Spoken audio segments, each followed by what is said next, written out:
ಬರವಣಿಗೆ ಅಷ್ಟೇ ಅಲ್ಲದೆ ವಿವಿಧ ಕ್ಷೇತ್ರಗಳಲ್ಲಿ ಬಹುಮುಖ ಪ್ರತಿಭೆಯಾಗಿ ಗುರುತಿಸಿಕೊಂಡಿದ್ದೀರಾ. ಇದಕ್ಕೆ ನಿಮ್ಮ ಬಾಲ್ಯ ಏನಾದರೂ ಪೂರಕವಾಗಿತ್ತಾ? ನಮ್ಮ ಅಮ್ಮನ ಚಿಂತನೆಗಳು, ಅಪ್ಪನ ಮೌನ ನಮಗೆ ಬಹಳಷ್ಟು ಕಲಿಸ್ಕೊಡ್ತು. ಆ ಕಳ್ಕೊಂಡಿರ್ತಕ್ಕಂತಹ ನೋವು, ಆ ಗದ್ದೆಗೆ ಹೋದಾಗ ಅಲ್ಲೆಲ್ಲೋ ಅಮ್ಮ ಇದ್ದಾಳೆ, ಸಣ್ಣ ವಯಸ್ಸು ಅಲ್ಲೆಲ್ಲೋ ಅಮ್ಮ ಇದ್ದಾಳೆ ಅಂತಕ್ಕಂಥ ಒಂದು ಆ ನೋವಿನ ಇದು ಬಹುಶಃ ಸಾಹಿತ್ಯಕ್ಕೆ ಆ ನಿಟ್ಟಿನಲ್ಲಿ ಒಲವು ಬಂತು ಅಂತ ಅನಿಸುತ್ತೆ. ಸ್ತ್ರೀ ಸಂವೇದನೆ ಆಗಿರ್ಬೋದು, ಸ್ತ್ರೀವಾದ ಆಗಿರ್ಬೋದು, ಅಂತಹ ಕವನಗಳೇ ತುಂಬಿಕೊಂಡಿದೆ. ಇದಕ್ಕೇನಾದರೂ ಕಾರಣ ಇದೆಯಾ? ಹಳ್ಳಿ ಪ್ರದೇಶಗಳಲ್ಲಿ ಇವತ್ತು ಕೂಡ ಅವಳ ನಲುಗುವಿಕೆ ಇದೆ.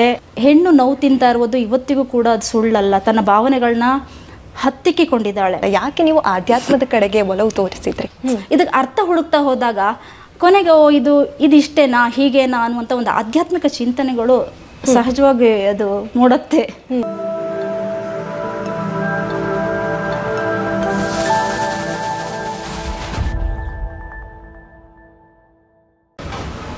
ನಮಸ್ಕಾರ ವೀಕ್ಷಕರೇ, ನಾನು ರಂಜಿತಾ ಸೀತಕಟ್ಟೆ. ಬುಕ್ ಬ್ರಹ್ಮ ಪ್ರಸ್ತುತಪಡಿಸುವ ಝೂಮ್ ವಿತ್ ಬುಕ್ ಬ್ರಹ್ಮ ಕಾರ್ಯಕ್ರಮದಲ್ಲಿ ಇಂದು ನಮ್ಮೊಂದಿಗಿದ್ದಾರೆ ಲೇಖಕಿ, ಅಂಕಣಕಾರ್ತಿ, ಕವಿ, ವಿಮರ್ಶಕಿ, ಸಂಗೀತಗಾರ್ತಿ, ಆಧ್ಯಾತ್ಮಿಕತೆಯಲ್ಲಿ ತಮ್ಮನ್ನು ತೊಡಗಿಸಿಕೊಂಡಿರುವ ವಾಣಿ ಭಂಡಾರಿ ಅವರು. ಕಾರ್ಯಕ್ರಮಕ್ಕೆ ಆತ್ಮೀಯವಾದ ಸ್ವಾಗತ ಮೇಡಮ್. ಧನ್ಯವಾದಗಳು ಮೇಡಮ್. ಬರವಣಿಗೆ ಅಷ್ಟೇ ಅಲ್ಲದೆ ವಿವಿಧ ಕ್ಷೇತ್ರಗಳಲ್ಲಿ ಬಹುಮುಖ ಪ್ರತಿಭೆಯಾಗಿ ಗುರುತಿಸಿಕೊಂಡಿದ್ದೀರಾ. ಇದಕ್ಕೆ ನಿಮ್ಮ ಬಾಲ್ಯ ಏನಾದರೂ ಪೂರಕವಾಗಿತ್ತಾ? ಬಹುಶಃ ಬಾಲ್ಯನೇ ಕಾರಣ ಅಂತ ನಾನು ಹೇಳ್ತೇನೆ. ಯಾಕಂದರೆ ನಾನು ಬೆಳೆದು ಬಂದಿರತಕ್ಕಂಥ ಪರಿಸರ ಮಲೆನಾಡು. ಆ ಮಲೆನಾಡು ಅಂತಂದಾಗ ಒಂದು ಆ ಮಣ್ಣಿನ ಸೊಗಡು ಮತ್ತು ನಮ್ಮ ಮನೆಯ ಪರಿಸರ, ನಾವು ತುಂಬಿದ ಮನೆ ಇರ್ತಕ್ಕಂಥದ್ದು. ಆಮೇಲೆ ನಮ್ಮ ಅಮ್ಮನ ಚಿಂತನೆಗಳು, ಬಹಳ ಮುಖ್ಯವಾಗಿ ನಮ್ಮ ಅಮ್ಮನ ಚಿಂತನೆಗಳು, ಅಪ್ಪನ ಮೌನ ನಮಗೆ ಬಹಳಷ್ಟು ಕಲಿಸ್ಕೊಡ್ತು. ಅಮ್ಮನ ಚಿಂತನೆಗಳು, ಅಮ್ಮ ಕೂಡ ಒಂಥರ ಮೌನ್ಯ ಧ್ಯಾನಿ ಅಂತಲೇ ಹೇಳ್ಬೋದು. ಎಂತಹ ಒಂದು ಕಷ್ಟ ಸಂಕಲಗಳ ಸಮಸ್ಯೆಗಳ ನಡುವೆ ಕೂಡ ಆಕೆ ಅದನ್ನು ಎದುರಿಸ್ತಕ್ಕಂಥ ರೀತಿ ಇರ್ಬೋದು, ಅಪ್ಪ ಅದನ್ನು ನೋಡ್ತಕ್ಕಂಥ ರೀತಿ ಇರ್ಬೋದು, ಎಂಥ ಒಂದು ಕಷ್ಟದ ಸಮಯದಲ್ಲೂ ಕೂಡ ಅಪ್ಪ ಎದೆಗುಂದೇ ಇರ್ತಕ್ಕಂಥ ಅವರ ನಡವಳಿಕೆ ಇರಬಹುದು. ಆಮೇಲೆ ನಮ್ಮ ಮನೆ ಎದುರುಗಡೆನೇ ಗದ್ದೆ, ಹಳ್ಳ. ಮಲೆನಾಡು ಅಂದ ತಕ್ಷಣ ನಿಮಗೆ ಸಹಜವಾಗಿ ಗೊತ್ತಾಗುತ್ತೆ, ಹಳ್ಳ, ಹೊಳೆ ಅವೆಲ್ಲ ಇರ್ತದೆ. ಆಮೇಲೆ ಒಂಥರ ವಿಶಾಲವಾಗಿರ್ತಕ್ಕಂಥ ಆಕಾಶವನ್ನು ನೋಡಿದಾಗ ನಮಗೆ ಏನೇನೋ ಮನಸ್ಸಿನಲ್ಲಿ ಸ್ಫುರಣೆಗಳು ಬರ್ತಾ ಇರ್ತಿತ್ತು. ಅದ್ರ ಜೊತೆಗೆ ನಾನು ಬಹಳ ಚಿಕ್ಕ ವಯಸ್ಸಿನಲ್ಲೇ ನಾನು ತಾಯಿಯನ್ನು ಕಳ್ಕೊಂಡೆ. ಆ ಒಂದು ತಾಯಿಯನ್ನು ಕಳ್ಕೊಂಡಿರ್ತಕ್ಕಂಥ ಸಮಯ ನಮಗೆ ಗದ್ದೆ ಬೈಲಿಗೆ ಹೋದಾಗೆಲ್ಲ ಆ ಒಂದು ಚಿಂತೆಗಳು, ಅಮ್ಮ ನಮ್ಮ ಜೊತೆ ಎಷ್ಟು ದಿನ ಇರ್ತಾ ಇದ್ಲು, ಎಲ್ಲದೂ ನಮ್ಮ ಜೊತೆಗೆ ಹಂಚ್ಕೊತ, ಒಬ್ಬ ಸ್ನೇಹಿತೆ ಆಗಿದ್ಲು ಅಮ್ಮ ಯಾವತ್ತೂ ಏನೋ ಹೊಡೆದು ಬಡ್ದು ಆ ಥರ ಏನೂ ಮಾಡ್ತಾ ಇಲ್ಲ, ಸ್ನೇಹಿತೆ ಆಗಿದ್ಲಲ್ವ. ಆ ಕಳ್ಕೊಂಡಿರ್ತಕ್ಕಂತಹ ನೋವು, ಆ ಗದ್ದೆಗೆ ಹೋದಾಗ ಅಲ್ಲೆಲ್ಲೋ ಅಮ್ಮ ಇದ್ದಾಳೆ, ಸಣ್ಣ ವಯಸ್ಸು ಅಲ್ಲೆಲ್ಲೋ ಅಮ್ಮ ಇದ್ದಾಳೆ ಅಂತಕ್ಕಂಥ ಒಂದು ಆ ನೋವಿನ ಇದು ಬಹುಶಃ ಸಾಹಿತ್ಯಕ್ಕೆ ಆ ನಿಟ್ಟಿನಲ್ಲಿ ಒಲವು ಬಂತು ಅಂತ ಅನಿಸುತ್ತೆ. ಅದೇ ನಿಮ್ಮ ಸಾಹಿತ್ಯವನ್ನು ಗಮನಿಸಿದಾಗ ಕವನ ಸಂಕಲನಗಳಾಗಿರ್ಬೋದು, ಬಹಳಷ್ಟು ಸ್ತ್ರೀ ಸಂವೇದನೆ ಆಗಿರ್ಬೋದು, ಸ್ತ್ರೀವಾದ ಆಗಿರ್ಬೋದು, ಅಂತಹ ಕವನಗಳೇ ತುಂಬಿಕೊಂಡಿದೆ. ಇದಕ್ಕೇನಾದರೂ ಕಾರಣ ಇದೆಯಾ? ಇದಕ್ಕೆ ಕಾರಣ ಅಂದರೆ ನಮ್ಮ ಸುತ್ತಮುತ್ತಲೇ ಇರ್ತಕ್ಕಂತಹ ಒಂದು ಪರಿಸರ. ಹೆಣ್ಣು ಸಹಜವಾಗಿ ಎಲ್ಲ ಕಡೆನೂ ನೋವು ತಿಂತಾಳೆ. ಆ ನೋವನ್ನ ಆಕೆ ವ್ಯಕ್ತಪಡಿಸೋಲ್ಲ. ಆಕೆ ಒಂದು ಅಡುಗೆ ಮನೆಯಲ್ಲಿ ಇರ್ತಕ್ಕಂಥ ಸಮಯದಲ್ಲೂ ಕೂಡ ತನ್ನ ಭಾವನೆಗಳನ್ನ ಬಚ್ಚಿಡ್ತಾಳೆ. ಆದರೆ ಕುದಿತಕ್ಕಂತಹ ಏನು ಅನ್ನದ ಹೆಸರಿರುತ್ತಲ್ಲ, ಆ ಹೆಸರಿನೊಳಗೆ ತನ್ನ ಭಾವನೆಗಳನ್ನ ಅವಳು ಹೊರಗೆ ಹಾಕುವಂಥ ಸ್ಥಿತಿ ಇರ್ಬೋದು, ಅಥವಾ ರೊಟ್ಟಿ ಮಾಡ್ತಕ್ಕಂಥ ಒಂದು ಸ್ಥಿತಿ ಇರ್ಬೋದು, ಬೀಸ್ತಕ್ಕಂಥದ್ದು. ಇಲ್ಲಿ ಎಲ್ಲ ಸಮಯದಲ್ಲೂ ಕೂಡ ಅವಳು ಏನು ಮಾಡ್ತಾಳೆ ಅಂದರೆ ತನ್ನ ಭಾವನೆಗಳನ್ನು ಆ ಕೆಲಸದ ಮೂಲಕ ಅವಳು ವ್ಯಕ್ತಪಡಿಸುವಂಥದ್ದು. ಮತ್ತು ಅವಳಿಗೆ ಆಗ್ತಕ್ಕಂತಹ ಅನ್ಯಾಯಗಳಿದಾವಲ್ವಾ, ಆ ಅನ್ಯಾಯಗಳನ್ನು ಅವಳು ಬೇರೆ ರೀತಿ ಅವಳಿಗೆ ವ್ಯಕ್ತಪಡಿಸೋಕ್ಕೆ ವೇದಿಕೆಗಳು ಇರಲ್ಲ. ಇದು ಇವತ್ತಿನ ಒಂದು ಸನ್ನಿವೇಶದಲ್ಲಿ ಹೆಣ್ಣು ಮುಂದುವರೆದಿದ್ದಾಳೆ ಅಥವಾ ಹೆಣ್ಣು ಬೇರೆ ಬೇರೆ ಕ್ಷೇತ್ರದಲ್ಲಿ ಬಂದಿದ್ದಾಳೆ ಅಂತಂದರೂ ಕೂಡ ಬಹಳಷ್ಟು ಇನ್ನು ಹಳ್ಳಿ ಪ್ರದೇಶಗಳಲ್ಲಿ ಇವತ್ತು ಕೂಡ ಅವಳ ನಲುಗುವಿಕೆ ಇದೆ. ಇವತ್ತು ಕೂಡ ಒಂದು ಅದನ್ನು ಏನು ಹೇಳಬೇಕು ಅಂದರೆ ಪುರುಷ ರಾಜಕಾರಣ ಅನ್ನುವಂಥ ಪ್ರಧಾನ ಅಂತನೋ ಆ ಥರ ಬಂದಾಗ ಹೆಣ್ಣು ನೋವು ತಿಂತಾ ಇರುವುದು ಇವತ್ತಿಗೂ ಕೂಡ ಅದು ಸುಳ್ಳಲ್ಲ. ತನ್ನ ಭಾವನೆಗಳನ್ನ ಹತ್ತಿಕ್ಕಿಕೊಂಡಿದ್ದಾಳೆ. ಒಳಗೆ ಜ್ವಾಲಾಮುಖಿಯಾಗಿ ಕುದೀತಾ ಇದ್ದಾಳೆ. ಅದು ಯಾವಾಗ ಹೊರಗೆ ಬರುತ್ತೆ ಅನ್ನುವಂಥದ್ದು ಗೊತ್ತಿಲ್ಲ. ಕೆಲವೊಂದು ಕಡೆ ಹೊರಗೆ ಬರುತ್ತೆ, ಕೆಲವೊಂದು ಕಡೆ ಹೊರಗೆ ಬರಲ್ಲ. ಅದನ್ನೆಲ್ಲ ನೋಡಿದಾಗ ನನಗೇನು ಅನಿಸುತ್ತೆ ಅಂದರೆ, ಹೆಣ್ಣು ಎಷ್ಟು ನೋವು ತಿಂತಿದ್ದಾಳಲ್ವಾ, ಎಷ್ಟು ಆಗ್ತಿದೆ ಅಲ್ವಾ, ಅವಳ ಒಳಗಿನ ತುಮುಲಗಳು, ತಲ್ಲಣಗಳು, ಅದನ್ನೆಲ್ಲ ನೋಡಿದಾಗ ಕವಿತೆಯ ಮೂಲಕ ಬಂದಿರಬಹುದು ಅಂದಿದೆ. ಅದೇ ಕವಿತೆ ಹೇಳಿದ್ರೆ ಆಧ್ಯಾತ್ಮಿಕತೆ ಅನ್ನುವಂಥದ್ದು ಇದರಿಂದಲೇ ಹುಟ್ಕೊಂಡಿತ್ತ? ಯಾಕೆ ನೀವು ಆಧ್ಯಾತ್ಮದ ಕಡೆಗೆ ಒಲವು ತೋರಿಸಿದ್ರಿ? ಅದಕ್ಕೂ ಕೂಡ ನಮ್ಮ ಮನೆಯ ಪರಿಸರ, ಅಪ್ಪ ಅಮ್ಮ, ನಮ್ಮಮ್ಮ ಏನೇ ಒಂದು ನಮಗೆ ಹೇಳೋದಾದ್ರೂ ಏನೋ ಹೊಡೆದ್ಬಿಟ್ಟು ಬೈದು ಹೇಳ್ತಿರ್ಲಿಲ್ಲ.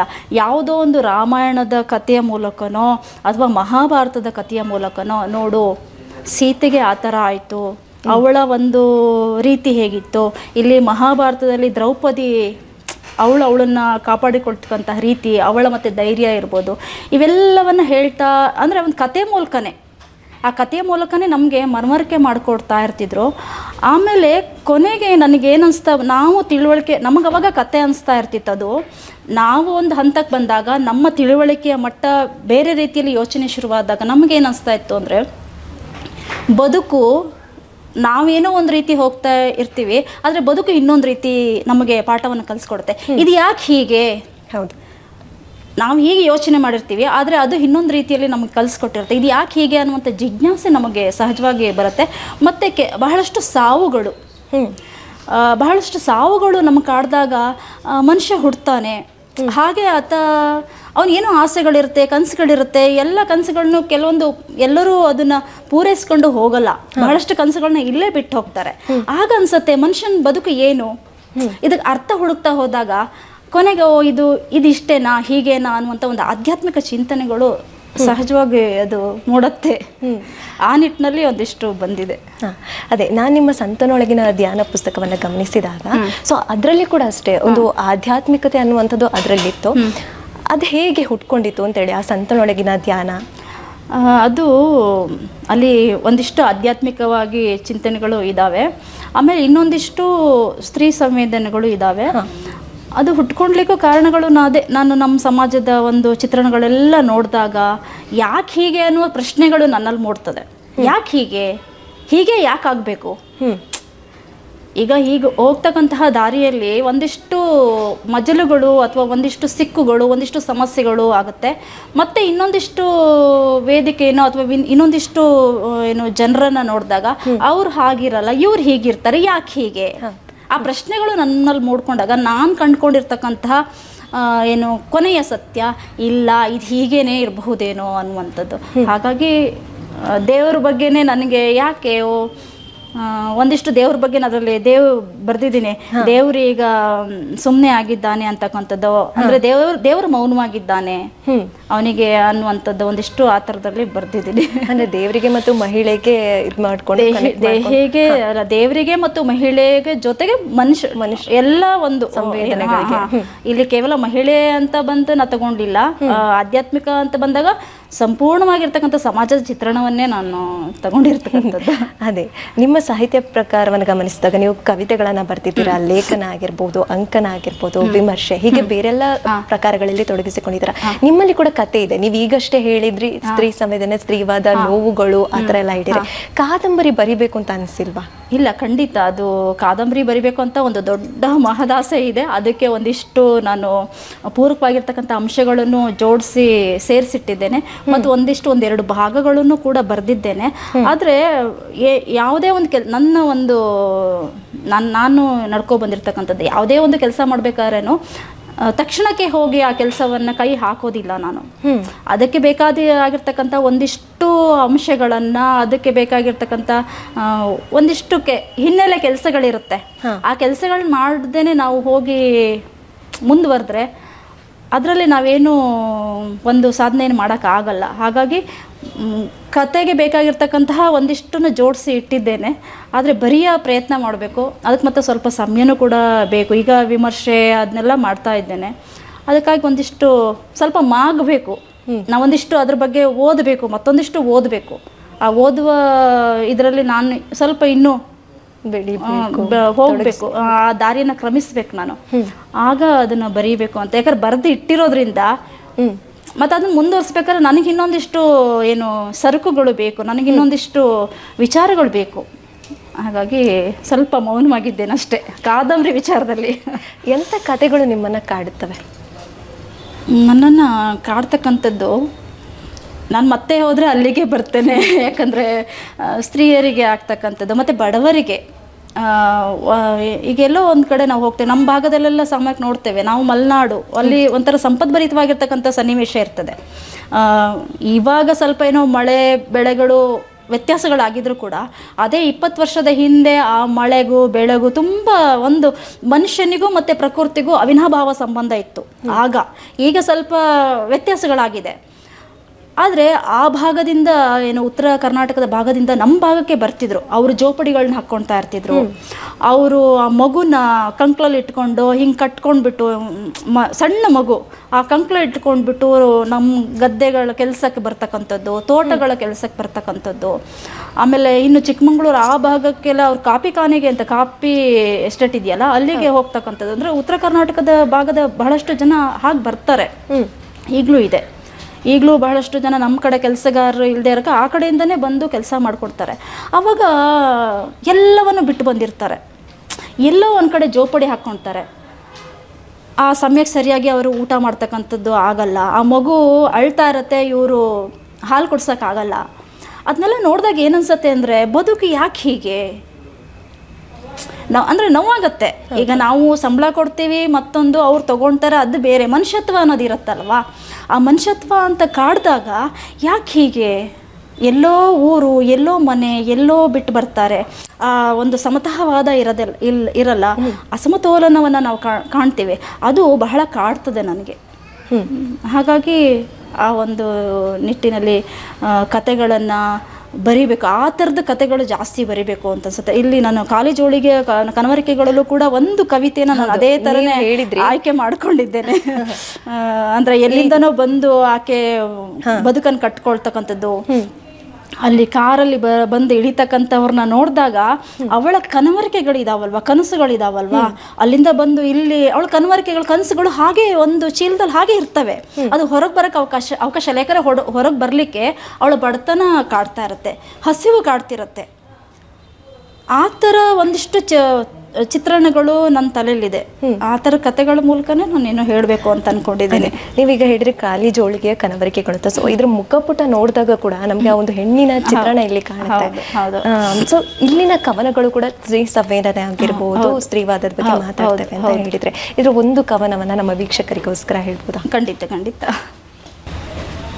ಇಲ್ಲಿ ಬನದ ಸಿರಿ ಅಂತ ಒಂದು ಕವಿತೆ ಇದೆ. ಈ ಬನದ ಸೀರೆ ಅನ್ನುವಂಥ ಒಂದು ಕವಿತೆಯ ಒಂದು ಹೂರಣ ಏನಿದೆ ಅಂದರೆ, ಒಬ್ಬ ಹೆಣ್ಮಗಳು ಅವಳು ಗಂಡ ಕಳ್ಕೊಂಡಿರ್ತಕ್ಕಂಥ ಸಮಯ ಇರ್ಬೋದು, ಆಗ ಮಕ್ಕಳು ಎಲ್ಲರೂ ಅವಳನ್ನು ಬಿಟ್ಟು ಹೋಗಿರ್ತಕ್ಕಂಥದ್ದು, ಅವಳು ಎಲ್ಲವನ್ನೂ ತನ್ನೊಳಗೆ ಇರಿಸ್ಕೊಂಡು ಎದೆಗಾರಿಕೆಯಿಂದ ಸಮಾಜವನ್ನು ಎದುರಿಸ್ತಕ್ಕಂಥ ಸನ್ನಿವೇಶ ಒಂದು ಚಿತ್ರಣವನ್ನು ಬರೆದಿದ್ದೇನೆ, ಹೇಳ್ತೇನೆ. ಬನದ ಸಿರಿ ಅಂತ. ಎಲ್ಲ ಬಂದ ಕಡಿದು ಕೊಂಡಿದ್ದರೂ ಬೇರು ಮಾತ್ರ ಆಳಕ್ಕಿಳಿದೇ ಇತ್ತು. ಜೀವಸಲೆ ಇನ್ನೂ ಹಸಿರೆ, ಮೇಲೊಂದಿಷ್ಟು ಪ್ರೀತಿಯ ನೀರು, ಮಮತೆಯ ಗೊಬ್ಬರ, ಇವಿಷ್ಟೇ ಸಾಕಿತ್ತು. ಅವಳ ಕಿಲಕಿಲ ನಗುವಿಗೆ, ಹಸಿರಿನ ಸೊಬಗಿಗೆ, ಬೇಗುದಿಯ ಗರ್ಭಗುಡಿಗೆ 4 ಸವಿ ಮಾತು ಬೇಕಿತ್ತು. ಬೇಗುದಿಯ ಗರ್ಭಗುಡಿಗೆ 4 ಸವಿ ಮಾತು ಬೇಕಿತ್ತು. ಅಷ್ಟಕ್ಕೂ ಅವಳೇನು ಕೇಳಿದ್ದಳು? ಆಸೆಯ ಗೋಪುರದ ಚಾವಣಿ ಕುಸಿದಾಗಲೂ ಅವಳು ಕುಸಿದಿರಲಿಲ್ಲ. ಆಸೆಯ ಗೋಪುರದ ಚಾವಣಿ ಕುಸಿದಾಗಲೂ ಅವಳು ಕುಸಿದಿರಲಿಲ್ಲ. ಕುಗ್ಗುವ ಜಾಯಮಾನ ಅವಳದಲ್ಲ ಬಿಡಿ. ಎಷ್ಟಾದರೂ ಬಾನಗಲಕ್ಕೂ ರಂಬೆ ಕೊಂಬೆ ಚಾಚಿ ಬೇರನ್ನು ಹಬ್ಬಿ ಬಳಗ ತುಂಬಿದ ಬನದ ಸಿರಿ ಅವಳು.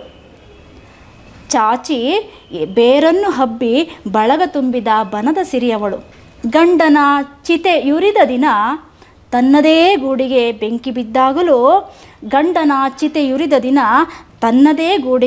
ಬಿದ್ದಾಗಲೂ ನೀರು ಎರಚಲು ಬೆಸದ ಕೊಂಡಿಗಳು ಮೀನಾಮೇಷ ಎಣಿಸಿ ನುಣುಚಿಕೊಂಡ ದಿನ ಮಾತ್ರ ಮನದ ಬರಗಾಲ ಭುಗಿಲೆದ್ದಿತ್ತು ಅಷ್ಟೆ. ಸೊಸೆ ಸೆರಗಿಗೆ ಮಗ ಅಂಟಿಕೊಂಡಾಗ, ಮಗಳು ಅಪ್ಪನ ಆಸ್ತಿಗೆ ವಕಾಲತ್ತು ಎಸೆದಾಗ, ತುಮುಲಗಳ ಸಾಗರಕ್ಕೆ ಸುನಾಮಿ ಎದ್ದರೂ ಆಶಾಭಾವದ ಸೆಲೆ ಒಳಗೊಳಗೆ ಉಕ್ಕುತ್ತಲೇ ಇತ್ತು. ಒಡೆದ ಹೃದಯಕ್ಕೆ ಸಾಂತ್ವನ ಹೇಳುವುದು ಮರೆತಿರಲಿಲ್ಲ ಅವಳ ಧೀಶಕ್ತಿ. ಒಡೆದ ಹೃದಯಕ್ಕೆ ಸಾಂತ್ವನ ಹೇಳುವುದು ಮರೆತಿರಲಿಲ್ಲ ಅವಳ ಧೀಶಕ್ತಿ. ಮನವನ್ನೇ ಆಗಾಗ ಮಾತಾಡಿಸಿ ನೆರೆಗೂದಲು ಕಣ್ಣ ಕಪ್ಪು ಗೆರೆ ತನ್ನ ಬಿಂಬ ಕಂಡಾಗ ಎವೆ ಮುಚ್ಚಿ ನಕ್ಕಿದ್ದಳು. ನೆರೆಗೂದಲು ಕಣ್ಣ ಕಪ್ಪು ಗೆರೆ ತನ್ನ ಬಿಂಬ ಕಂಡಾಗ ಎವೆ ಮುಚ್ಚಿ ಅತ್ತು ನಕ್ಕಿದ್ದಳು. ಮನದ ಕನ್ನಡಿಯಲ್ಲಿ ತನ್ನ ನೆರಳು ಕಂಡು, ಮನದ ಕನ್ನಡಿಯಲ್ಲಿ ತನ್ನ ನೆರಳು ಕಂಡಳು. ಅಂದರೆ ಇದನ್ನು ಯಾಕೆ ನಾನು ಬರೆದೆ ಅಂತಂದರೆ, ಬಹಳಷ್ಟು ಈ ಇನ್ನು ಸಿಟಿ ಕಡೆ ಅದನ್ನೆಲ್ಲ ನಾವು ಕಾಣ್ತೀವೋ ಅಥವಾ ನಮಗೆ ಗೊತ್ತಾಗಲ್ವೋ ಗೊತ್ತಿಲ್ಲ. ಹಳ್ಳಿ ಭಾಗದಲ್ಲಿ ಏನಾಗುತ್ತೆ ಅಂದರೆ, ತನ್ನ ಗಂಡನ ಕಳ್ಕೊಂಡಿರ್ತಕ್ಕಂಥ ಆ ಸಮಯದಲ್ಲಿ ಆಸ್ತಿಗಾಗಿ ಬರ್ತಕ್ಕಂಥ ಮಕ್ಕಳು ಒಂದು ಕಡೆ ಇದ್ದರೆ, ಮಗನ್ನ ಕರ್ಕೊಂಡು ಸೊಸೆ ಬೇರೆ ಕಡೆ ಹೋಗ್ತಕ್ಕಂಥದ್ದು ಇರ್ಬೋದು. ಅದೇ ಸಮಯವನ್ನು ಕಂಡುಕೊಂಡು ಮಗಳು ಅಪ್ಪನ ಆಸ್ತಿಗೆ ಪಾಲುದಾರಳಾಗಿ ಬರ್ತಕ್ಕಂಥ ಸನ್ನಿವೇಶ ಇರ್ಬೋದು. ಇವೆಲ್ಲರ ನಡುವೆ ಒಂದು ಹೆಣ್ಣು ತನ್ನ ಗಂಡನ ಕಳ್ಕೊಂಡಿರ್ತಕ್ಕಂಥ ಆ ನೋವು ಏನು ಅಂತ ಆ ಸಮಾಜದ ಯಾರಿಗೂ ಅರ್ಥ ಆಗಲ್ಲ. ಆದರೂ ಅವಳು ಅದನ್ನು ಬೇಕು ಅಂತ, ಒಂದು ಸಾಂತ್ವನ ಬೇಕು ಅಂತ ಹೆಣ್ಣು ಬಯಸಲ್ಲ. ಯಾಕೆ ಬಯಸಲ್ಲ ಅಂತ ಹೇಳಿದ್ರೆ, ಅವಳು ಯಾವಾಗಲೂ ಕೂಡ ಕೈ ಎತ್ತಿ ಕೊಡ್ತಕ್ಕಂಥವಳು, ಹೃದಯ ಶ್ರೀಮಂತ ಉಳ್ತಕ್ಕಂಥವಳು ಹೆಣ್ಣು. ಎಷ್ಟೇ ಕಷ್ಟಗಳು ಬಂದರೂ ಕೂಡ ಅವಳು ಆಲದ ಮರದ ರೀತಿಯಲ್ಲೇ ಅವಳು ಎಲ್ಲರಿಗೂ ಆಶ್ರಯವನ್ನು ಕೊಡ್ತಾಳೆ. ತಾಯಿಯಾಗಿರ್ಬೋದು, ತಂಗಿಯಾಗಿ, ಅಮ್ಮನಾಗಿ, ಸೊಸೆಯಾಗಿ, ಎಲ್ಲ ರೀತಿಯಲ್ಲೂ ಅವಳ ಪಾತ್ರ ತುಂಬ ಇದೆ. ಆ ಪಾತ್ರದಲ್ಲಿ ಅವಳಿಗೆ ಬೇಕಾಗಿರೋದು ಏನು ಅಂದರೆ ಒಂದು ಹಿಡಿ ಸಾಂತ್ವನ. ಆ ಸಾಂತ್ವನ ನಮ್ಮ ಸಮಾಜ ಏನು ಮಾಡುತ್ತೆ ಅಂದರೆ, ಅವಳ ಮೇಲೆ ಹಿಡಿ ಶಾಪವನ್ನು, ಕೆಟ್ಟದಾಗಿರ್ತಕ್ಕಂಥ ಮಾತುಗಳನ್ನು ನೀಡುತ್ತೆ ವಿನಃ ಅವಳ ಆ ಕ್ಷಣದ ಭಾವನೆಗಳಿಗೆ ಸ್ಪಂದನೆ ಇರೋದಿಲ್ಲ.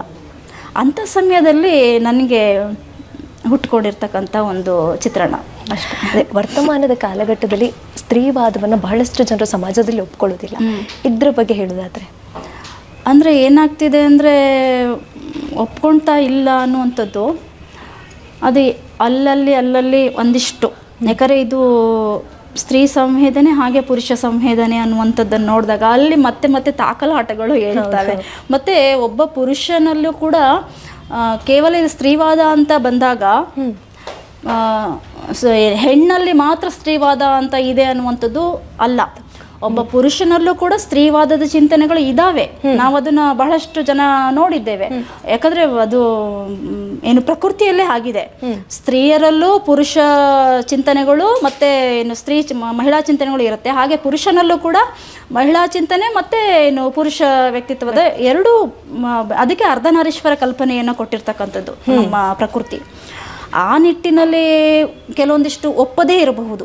ಅಂದರೆ ಏನು ಪುರುಷದ ಚಿಂತನೆ ಹೆಚ್ಚು ಇದ್ದಾಗ, ಅವರಲ್ಲಿ ಹೆಚ್ಚಾಗಿ ಅದು ಕಂಡಾಗ ಈ ಸ್ತ್ರೀ ಸಂವೇದನೆಗಳನ್ನು ಒಪ್ಪದೇ ಇರತಕ್ಕಂಥದ್ದು ಇರುತ್ತೆ.